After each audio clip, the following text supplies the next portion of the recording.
बिन माँ के दो भाई दो बहन। ए माँ, उठ ना माँ, उठ ना माँ। विनोद भैया, माँ को उठने को बोलो ना। देखो, इंदर भैया कितना रो रहे हैं। बड़ा ही बुरा हुआ इन चारों भाई बहनों के साथ। एक इनकी माँ सीता ही तो थी, जो आज वो भी चली गई। इस दुनिया से अब बेचारे इन बिन माँ के बच्चों को कौन देखेगा।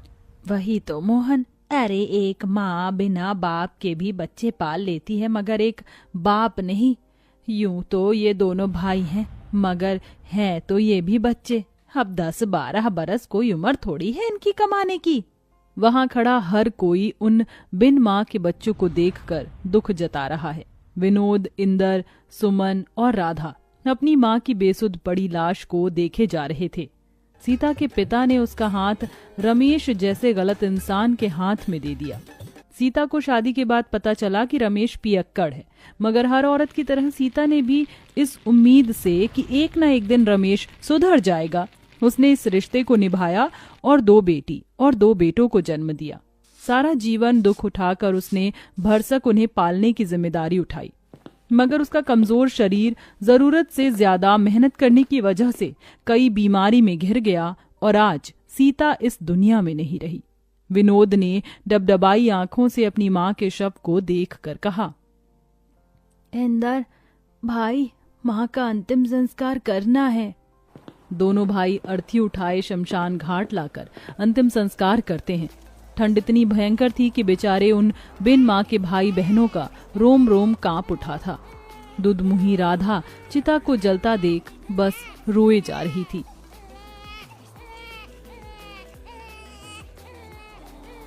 खुद जलते जलते भी वो माँ अपने औलाद के उघार शरीर को गर्माहट से भर जाती है।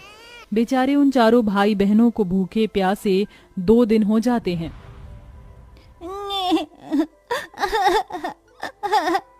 अले ले ले, चुप हो जा राधा, तू तो भैया की प्यारी बहना है ना। भैया, राधा को दूध पीना है, वो भूख से रो रही है। बस अब मैं मेरी दोनों बहनों को ऐसे भूखा नहीं देख सकता। इंदर, तू इनका ख्याल रखना, मैं खाना लेके आऊंगा। मैं भी आपके साथ चलूंगा भैया, हमारी दोनों बहनें हम दोनों भाइयों की जिम्मेदारी है। ये ले सुमन, राधा का ख्याल रखना। 2 साल की राधा को सुमन की गोद में देकर दोनों भाई उस ठंड के कहर में काम ढूंढने निकल जाते हैं। ओह भैया, यहाँ तो कितनी ठंड है और कोहरा भी, कुछ भी दिखाई नहीं दे रहा। हमें आगे चलना होगा। कुछ दूर आगे आकर वो कुछ लोगों को अनाज की बोरियां उतारते देखते हैं। चल भाई, वहाँ चलकर काम मांगते हैं। हाँ भैया। जरा जल्दी जल्दी बोरी उतारो। दोनों भाई रामनाथ के आगे हाथ जोड़कर खड़े हो जाते हैं। सेठ जी, हमें भी काम दे दीजिए। मगर बच्चों, तुम तो अभी बहुत छोटे हो और ये बोरियां उतनी ही भारी हैं, उठा पाओगे तुम? तभी दोनों की आंखों के सामने अपनी बहनों का भूखा चेहरा आ जाता है। हाँ सेठ जी, हम उठा लेंगे, क्योंकि इस वक्त हमें अपनी दोनों बहनों के लिए खाना लेकर जाना है। रामनाथ दोनों को काम दे देता है। ठंड में बोझा ढोके खाना लिए वो घर जाते हैं और अपनी बहनों को पेट भर कर खिलाकर खुद भूखे सो जाते हैं। ऐसे ही 15 साल बीत जाते हैं। विनोद, इंदर, ये लो तुम्हारी आज की दिहाड़ी। कितने हैं सेठ जी? दोनों के मिलाकर पूरे 2000 हैं। बहुत बहुत शुक्रिया सेठ जी। विनोद, कितनी बार कहा है मुझे सेठ जी मत कहा कर, काका कहा कर। कितने छोटे से आए थे तुम यहाँ, 15 साल बीत गए। तुम दोनों भाइयों की वजह से मेरा कल का छोटा सा गोदाम राशन मिल बन गया है। खैर, पिछले 2 दिन से तुम घर नहीं गए। जाओ, तुम्हारी दोनों बहनें चिंता कर रही होंगी। चलो भैया, घर चलते हैं। तभी उन्हें जाता देखकर रामनाथ ने कहा, इन दोनों भाइयों को देखकर लगता ही नहीं है कि ये बिन माँ के बच्चे हैं। खुद पर दुख उठाकर अपनी दोनों बहनों को पढ़ाया लिखाया। ईश्वर ऐसा भाई और ऐसी औलाद हर माँ को दे। राधा, सुमन, कहाँ हो हमारी प्यारी बहनों? विनोद भैया, इंदर भैया, कहाँ थे आप? आप दोनों को देखो तो, मुंह कैसे मुरझाया हुआ सा है। अरे वो सब छोड़ो और ये देखो, हम तुम दोनों के लिए क्या लाए हैं। क्या लाए हैं भैया? अरे ये तुम दोनों के लिए दो दो जोड़ी सूट और ये स्वेटर। भैया इसकी क्या जरूरत थी, कितनी ठंड पड़ रही है और आप हर दिन ऐसे ठिठुरते हुए जाते हैं काम पर। हर बार हम दोनों बहनों के बारे में सोचते हैं, अपने तन पर एक जोड़ी स्वेटर भी नहीं खरीदते। आप नहीं जानते भैया, आप दोनों जब कांपते हुए काम पर जाते हैं ना तो हमें बहुत दुख होता है। कहते कहते सुमन रो देती है। अरे पगली रोती क्यों है? तुझे पता है तुम दोनों हमारे जिगर का टुकड़ा हो। हम तुम्हारी आंखों में आंसू नहीं देख सकते, इसलिए तुम्हारे गरीब भाई खुद ही दुख उठाते हैं। तभी डबडबाई आंखों से राधा कहती है, भैया फिर कभी खुद को गरीब ना कहना, सच कहती हूँ ये हमारी तकदीर है जो आप दोनों हमारे वीर हैं।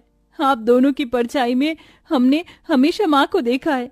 आज भी याद है हमें, मुझे और सुमन दीदी को पेट भर खिलाने के लिए आप दोनों कैसे भूखे रह जाते थे, हमें पढ़ाया लिखाया। भैया अब आप दोनों शादी कर लीजिए। नहीं सुमन, जब तक तुम दोनों का घर नहीं बस जाता तब तक हम भाई शादी नहीं करेंगे। तभी दारू के नशे में धुत रमेश घर में घुसा। ए विनोद, चल मुझे पैसे दे, मुझे दारू पीना है। शर्म नहीं आती आपको? आपकी इसी दारू की आदत की वजह से हमारी माँ दुनिया से चली गई और हम बिन माँ के हो गए। चले जाओ यहाँ से। ऐसे ही दिन बीतते गए और दोनों भाई राधा और सुमन के लिए रिश्ते देखने लगे। फिर एक दिन बड़ी सी गाड़ी उन बिन माँ के गरीब भाई बहन के द्वार पर आई। आइए वसुंधरा जी, मुझ गरीब भाई की कुटिया में आपका स्वागत है। इंदर, जाकर राधा और सुमन को ले आ। वसुंधरा दोनों की सादगी देखकर उन्हें पसंद कर लेती है। विनोद, मुझे तुम्हारी बहनें पसंद है, तुम बस शादी की तैयारी करो, मैं जल्दी अपने बेटों की बारात लेकर आऊंगी। माँ जी, मेरी आपसे एक विनती है। आप तो जानती हैं हम दोनों बिन माँ की बेटियां हैं। हमारे भाइयों ने बड़ा दुख उठाकर हमें पाला है। हमारे भाई दहेज नहीं दे पाएंगे। ये सुनकर दोनों भाइयों की आंख से आंसू छलक जाता है।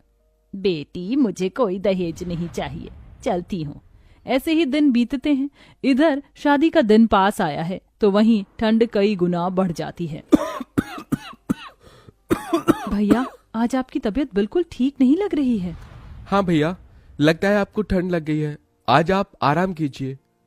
नहीं इंदर, अभी बहनों की विदाई के लिए पैसे जोड़ने हैं, मैं घर पर नहीं बैठ सकता। ये कहकर उतनी ठंड में भी विनोद काम पर चल देता है। अब वह दिन भर बोरी ढोते और फिर बचे वक्त में जूते साफ करते तो कभी मलबा ढोते। अब शादी की रस्म भी शुरू हो जाती है। राधा सुमन को हल्दी मेहंदी लगाने लगती है। भैया, कल इसी वक्त हमारे आंगन में बहनों की बारात आएगी। ये हम दोनों भाइयों का कितना बड़ा भाग्य है ना भैया, जो अपनी बहनों का कन्यादान हम करेंगे। हाँ इंदर। मगर दोनों को कहाँ पता था कि एक और दुख उन पर आन पड़ने को है। शादी के रखे पैसे को रमेश चुरा कर ले जाकर दारू पी जाता है और खूब सट्टा खेलता है, जिसके बाद दोनों चिंता में आ जाते हैं। भैया, पैसे तो है ही नहीं। हे भगवान, कितनी मुश्किल से कर्ज उठाया था शादी के लिए, अब ऐन मौके पर कौन देगा ऐसे पैसे। अरे यार, आज राधा और सुमन की बारात है, हमारी बहनों की इज्जत चली जाएगी, कैसे करेंगे हम उनकी विदाई। माँ, तेरे दोनों बेटे हार गए माँ। दरवाजे पर खड़ा रामनाथ ये सुन लेता है और फौरन पैसे मंगवा कर उन्हें दे देता है। विनोद, इंदर, ये लो और इसे अपनी बहनों का कन्यादान करो।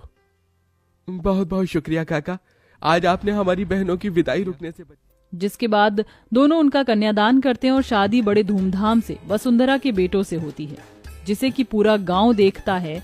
और विदा होते हुए सुमन दिल से रोते हुए कहती है,